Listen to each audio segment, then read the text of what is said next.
Γεια σας παιδιά, σήμερα θα κάνουμε το πρώτο unboxing βίντεο σε αυτό το κανάλι.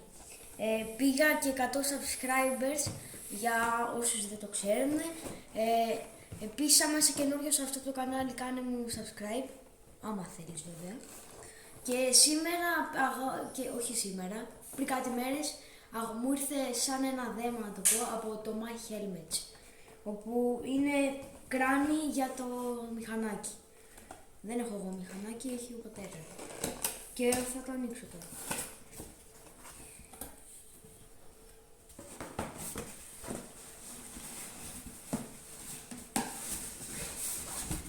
Από έξω έχει αυτή τη σακούλα για να προστατεύεται. Για όσους δεν ξέρουν είναι κλειστό, δεν είναι ανοιχτό. Γιατί προτιμώ τα κλειστά.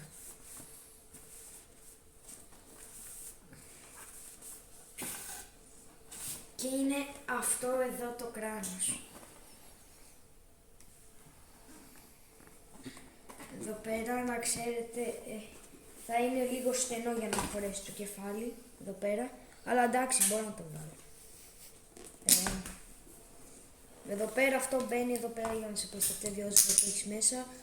Με αυτό το τραβάς και ανοίγει. Όταν πρέπει να το βάλεις πρέπει να βγάλεις αυτά εδώ πέρα έξω. Μισό λεπτάκι.